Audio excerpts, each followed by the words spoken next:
Hey, what's up, Liron here. In today's video, I'm going to show you how to paint this beautiful green scene, beautiful view from Vietnam. As you may know, I'm on vacation this week, and so I'm repurposing content. This is a process I painted in one of my recent live streams. I cut out all the fluff, and it's just the painting process. I hope you enjoy this one. Let's get to it. Okay, so we're gonna start with the drawing, but again, don't worry, I cut out a lot of the fluff, so you're just gonna see me basically putting the marks, showing for where that river curves. It was very important for me to really see this because our eyes are so prone to optical illusions. We have a tendency to stretch these curves where they're quite tight. Their angle should be quite, is the word oblique? I'm not sure. What of those? Either oblique or sharp. It's a sharp turn. So here I am fixing up the horizon line. It's a very basic drawing, but it's still important to get it right. And notice how I started from the big shapes. I'm putting in some of those mountains in the background. And only then do I start to work on the smaller shapes, which are kind of the river side or riverbed, right? And even the sense of scale here is unclear, and I kind of like it like that, a bit abstract. Now, a lot of these lines I'm putting in right now, make sure to do them relatively horizontal. It's very common to try and make them vertical. So just a couple of like real quick tips about the drawing process. Hopefully you find these helpful. Of course, you can see my face because I took this video straight out of the live stream where you did see my face. So you get to see my face and hear a completely different voice. I just wasn't happy with the audio quality, so I decided to record in advance. Now look at what I'm doing here. I'm starting to mix a grayish blue. Okay, it's a bit of a cool blue because look at the background and people, they think skies are blue, right? And so they paint them strong blue. But when you look at the photo reference, the sky's kind of white. Maybe it's a very light gray, and it does feel a little cool, so I make it cool, but it's still quite a gray, right? It's very rare to see highly saturated colors. Only the greens in the foreground kind of start to answer that category, but still not really. Like, if you compare that green to the green on my palette, it looks a little brighter. Not lighter, but brighter. There's a difference. So as I get to the horizon line, sorry, I had something to take care of there, I guess. I'm starting to blue it up even more, and you'll notice because there's this mountain range kind of thing. Basically, the thing I care about at this stage, and it's something I constantly try and remind you, is the overall pattern of color and temperature and value. I'm still not painting each and every small detail. I'm still looking at something that connects the entire scene together.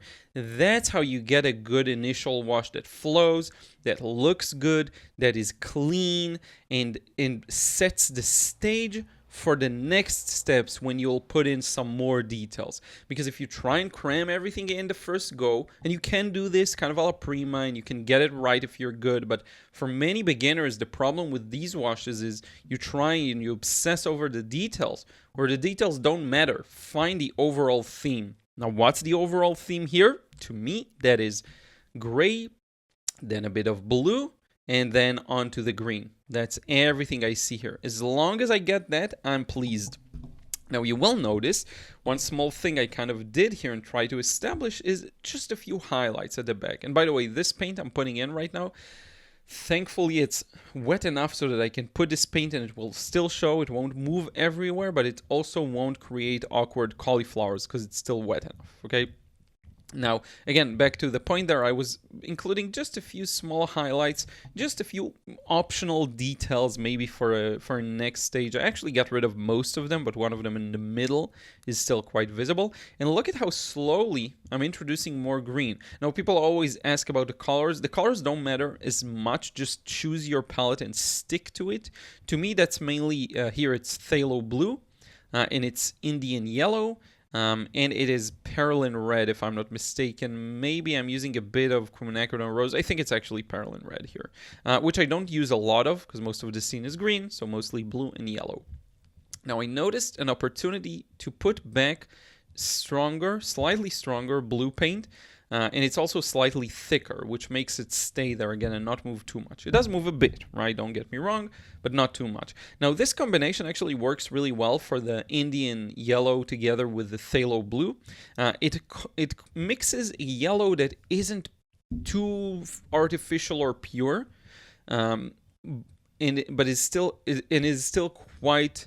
It has a bit of red in it, right? That's because the Indian yellow is quite a warm yellow, and that negates some of that. So if you were to use just the phthalo blue and let's say a lemon yellow, you'd get a much brighter green. Nothing wrong with that, but look at what I'm doing. I'm actually making it greener and stronger the closer it gets. So right now I'm actually using a mix of May green and some phthalo green. Okay, it's not something I commonly do, but this time I really wanted to strengthen the green in the foreground and to really have that structure of moving from back to front and having it more saturated. Now you'll notice that I'm painting around the water. This is something I'll sometimes do. You don't have to. I could actually include them here, but very often I find when the water reflects the sky and is super light, I can kind of just skip it and edit in the next step. And what this does is allow me to consolidate my efforts on that wash of the green. Because had I started painting the water now, I'll have to move between a very light pale blue and the green. And that would waste a lot of time. It will hurt the freshness of the wash potentially, which now you see me spraying a bit of water to preserve that. There are a lot of byproducts, undesired byproducts of splitting too much of the effort in the beginning, which is why I said, don't try to paint every single thing you see. Instead, find a pattern and express that pattern. The colors I'm using here are quite complex. It's not just my primary colors, but the shapes are simple. The values are simple, right? And have something work in your favor, because some people really struggle with this wash. This is why I'm constantly emphasizing this. Learn to make the process easier. Okay, look at how much time I have now. Because I'm doing this a very simple wash, I have time to put in wet in wet, or to put in those river bed sides thing. That really allows me, and here I'm finally adding a bit of the Quinacridone Rose to neutralize it. I should have done that from way before, because you'll notice my edge is a lot more green where it should be a little more brown green. But notice how much time I have to do this kind of wet in wet and put back in some very thick paint. And this is very thick paint. You can see on the palette as soon as I mix it. Again, this is, and look at the pattern it creates, the dry brush pattern. When you put it in a wet area, it does this beautiful wet in wet effect, very mild, right? But it still stays because it's thick enough. If I were to paint this directly on the paper, you would get, again, this strong texture because this paint is very thick. You can see this here. Right? And I don't know, I just love this stage of the painting where I still haven't put the water in, and it really shows you how the painting still hasn't fallen into its fullest context, right? And I'm putting in those details in the crops in the field, or it's just, I don't know, maybe it's just a small, because again, the sense of scale here is unclear. I think I portrayed it much smaller scale than it actually is, because I actually put a few ducks there where I think they should be really tiny. But it's okay. That's the beauty of these kind of more abstract scenes, I guess. But in any case, let's say it's details in crops or whatever. Putting those in very gently. That was my opportunity, wet and wet. If I wait for it to dry, there's nothing wrong with that, but they will have hard edges. So take that into consideration. And I do like to make use of that wet timing, right? To put in some of the more looser details, let's say. Now, while I'm working on that riverside, I'm putting in some very abstract brush marks just to bring out those, the foliage on the side. This brush is actually great for doing that. This is my large goat hair brush made by Lebenzon Brushes. I will make sure to include a link to the brushes because you really want to check those out. They're super useful. You can use my coupon code. I believe it's Liron, and it should still be active, so you'll get something like, I believe, 20% off.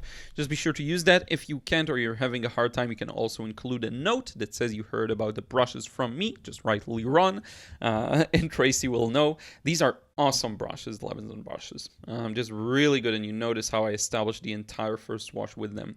I find they're very, very versatile. And now we switch to an Escoda brush, one of the Plein-Air sets, really fantastic as well. By the way, I'm working on creating a page that shows all of my tools. This will happen soon.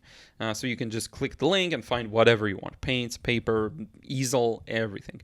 Now look at how beautiful this becomes now as soon as it falls into context. As soon as the water is there, everything clicks, right? It looks so good. Now, the one thing I was planning on, and I kind of failed, if you will, is having the greenery be dark enough. Sorry. I was sure I'm going dark enough, but it often happens to me too, where I'm aware of it and I still make that mistake. Or sometimes you need 2 washes because you want to maintain the flow. So what's going to happen later is I will add another wash over the green here just to make it darker. But for now, look at how beautiful this water is. And while it's still wet, you can still put kind of details here and there. You can use very thick phthalo paint if you want to just bring out some more color in it. Something I haven't done and I probably would have enjoyed doing. So too bad about that. So now I flipped the painting. Now, why would I do that? It just makes for the dark to light process be easier. Because the bottom needs to be significantly darker, sometimes it's easier to start with the darker. So I'm flipping it so I can start top to bottom with the darker areas. Okay, so I mixed a relatively darker green, used a lot of my phthalo green together with some May green and some yellow ochre, believe it or not. Yellow ochre and phthalo green, is among the most beautiful greens kind of combinations that I really like. It creates a very natural but still strong green. So I find that very useful if you need those colors, or if you're looking for more versatility in your green, something that most people actually don't need. But just saying, if you're looking for more versatility in your greens, be sure to maybe pick up a good phthalo green and a yellow ochre. These just work so well together. As for the brands, this is a Rubens, Paul Rubens phthalo green, and it's I believe it's a kind of a Daniel Smith yellow ochre, though I'm not sure. It could be something similar to yellow ochre, not perfect yellow ochre. But in any case, look at what happens now. I have enough time to do wet in wet, to darken what I need up top, just to make the most out of it. And as I'll start moving down in just a few moments, you'll see me adding more water, adding more yellow just to lighten it up a bit, right? Sometimes you will lighten the color up by adding just more water, and sometimes by adding a lighter color, because yellow does tend to be naturally lighter. And what I'll do is I'll move this wash all the way down till the end till I completely blend it, and you can see here I'll completely blend it into the distance. And that was the purpose of this wash. And so I'm drying the brush, because if you have too much water you'll move it a lot, and I'm looking just for small movement. Look at the bead I have. I have quite a lot of water. So here I go, smearing it, and now it's not going to be enough, so I'm wiping it on the towel, and then I'm just smearing the last kind of remnants of an edge there, and we are perfect. We can flip this back. Now everything is dry. It's been a while, okay? And I'm starting to put in those details to the water. Now the reason it's been a while is because I cut out all the reading the chat messages. Again, this is from a live stream, and I wanted to make sure that I cut out all the fluff and we can just watch the process and enjoy that. We're about over halfway through, probably 2/3 of the process is done. So here's the thing. Now we're finished with the hard part. Really, for the most part, the hard part is behind us. What's left now is the details. Everything has its place, right? First wash is a very loose one, and think of the overarching pattern. Second wash, we did add a large shape, meaning we darkened the entire thing, and also we took that blue. Put that blue of the water in, which is another large shape, right? This stage is just like drawing with a pencil. You're adding the details. If you got the first couple of stages effectively, this stage will work. So here's the thing I think a lot of people struggle with, and it just kind of clicked to me now. A lot of people say, I don't know when to stop. I feel like I'm overworking my paintings, right? Now, a lot of it comes down to ineffective first washes. So if your first wash is very overworked, again, as I mentioned earlier, you obsess over trying to paint each and every detail, which is something you shouldn't do, and you want to check out my frustration-free watercolor course if you are doing that, because it's gonna really show you how to let go and enjoy the process. So be sure to check that out. I will link that below. If you're able to not obsess over each and every small detail and really just let the paint do its thing, right? Then you just are left with a very smooth result up to this point. And then you can afford yourself doing all of these things I'm doing right now, putting in all those lines for ripples in the river. You can afford that, right? Now let me give you 2 quick tips for these. First, make them horizontal. For the love of God, make these as horizontal as you can. Again, a very common mistake is to try and do them at an angle. That you can do that if they're very clear, but in this example, they're just horizontal, not diagonal. Just do them horizontal as much as you can. Okay. Now, another thing is, remember, we're still conveying depth. So how do you provide a sense of perspective and depth? Make them lighter as they recede. Make them more, sometimes you'll make them more close together, but this time not really. Make them lighter, right? Make them smaller the more they move back. That really adds up to a great result. If sometimes you're painting something like ripples in the water, even if you're doing them wet and wet, and you're doing the crisscross kind of pattern, many times it doesn't look right because you're not following these principles of aerial perspective and just perspective in general. Make them narrower, smaller, lighter, and closer together the farther they go. And even with diagonal ripples, they'll be more diagonal the closer they are, but the farther they are, that diagonal angle shifts and becomes very horizontal. Okay, so just this is really, really important, which is why I reiterate this point. Okay, it's just important to pay attention to. Now, I am kind of trying to improve the river side, adding in a bit of touches of foliage here and there. Again, because we did such a successful initial wash, we can afford now to go into more details and to really, and by the way, the water obviously dried now and everything. You can afford to go into more detail. Now, this little piece of thing, whatever I'm putting there in the foreground, that's a bit of a risk because it borders on the edge of paper. So ideally, I would have put more thought and put it around the leftmost edge of the river where it curves back to the right. Probably that's what I would do. But, you know, hindsight and so on, it's really hard to decide and make all these successful decisions while you're talking and painting and recording and all of that. But yeah, and by the way, let me know in a comment down below, if you can, what you think about these kinds of processes where I take a live stream that again, it's super long, the live stream. So a lot of people just won't watch it, and I just bring out the gist of it, like here, just the process itself. Let me know, I'm really curious. So hopefully you enjoy that kind of a thing. So here we go, some trees in the background. Now, funny enough, right now this initial wash is so smooth that notice how we don't even we have a clear horizon line, but it's not, there isn't a hard stop there, which is good. I like that. But what this foliage enables us is to give a better, more accurate indication for the viewer of where approximately the horizon line is, and give the scene as an entire thing more structure. And that's the thing I want you to have in mind here, a bit more structure. You see how I'm putting in those details? Now, one thing to have in mind, very light details, and they're still wet. It's going to dry much lighter yet. Not much, but a little lighter, right?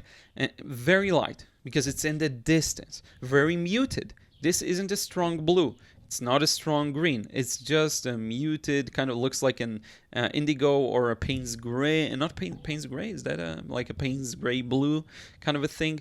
That's very important. Okay, again, always have in mind the principles of aerial perspective. Things are farther, things are closer, you know, all of that. One thing I would improve about this, by the way, as a whole, is the composition. Because I kind of messed up again. That bush in the foreground, lower bottom side of the painting, and here I have 2 trees on both sides, or 2 groups of trees. I added one, but the problem is it's very symmetrical relatively, one to the right, one to the left. I'd ideally break that pattern a bit, right? Try and make it, the more you can break those patterns, the more natural it will appear.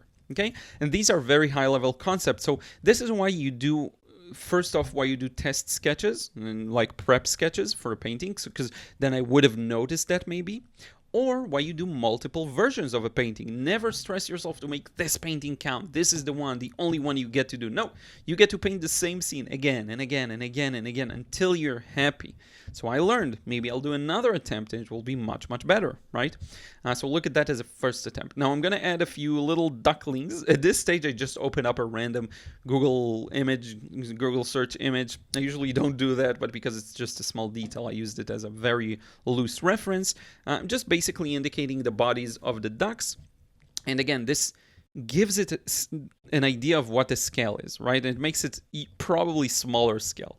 So it looked like a big kind of river, and now it looks more like a small one that you can just hop over or walk through, maybe if it's not too deep, right? But in any case, yeah, I'm gonna put those in, just a few small details for them.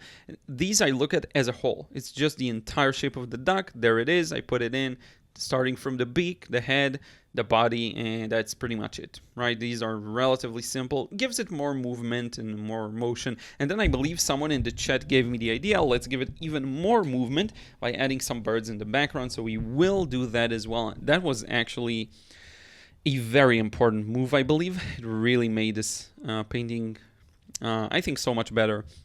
And again, still have in mind that idea. The big shapes are what dictates the enjoyment of the viewer. The small shapes are just to give the viewer something to look at. It's very misleading. They take all the credit, but the actual credit goes to that first wash and second wash we did, right? Now I'm putting in the group of birds because I love when they fly in formation. I think that looks really, really good. So here it goes. And don't worry, I will show you in just a few moments the final results. Up close, because right now it's a bit hard to see. The camera is in focus in some parts and out of focus in other parts, but in any case, we're done. Let us remove the tape real fast. I cut out most of this stage just to show you a bit of it, and here it is, the final result. I'm gonna hold it up closer and then you'll see the other camera, and I'm gonna show it. Here we go. And I'll also show you a scan, so it looks much, much better in the scan, I believe. But in any case, now we can wrap it up. So thank you so much for watching. Once again, I hope you enjoyed the live stream, and hopefully you don't mind the repurposing of some content as I'm in vacation. I just wanted to make sure I post something for you. And a lot of people have been asking for shorter versions of these live streams that just show the painting process. So hopefully you find this one helpful. Don't forget to check out my courses, link in the description box below if you want to learn how to let go, enjoy the painting process, and really get the results you want. Check out a frustration-free watercolor course and everything else. Leave a comment, leave a like, subscribe if you still aren't, and I will see you in the next vid real soon.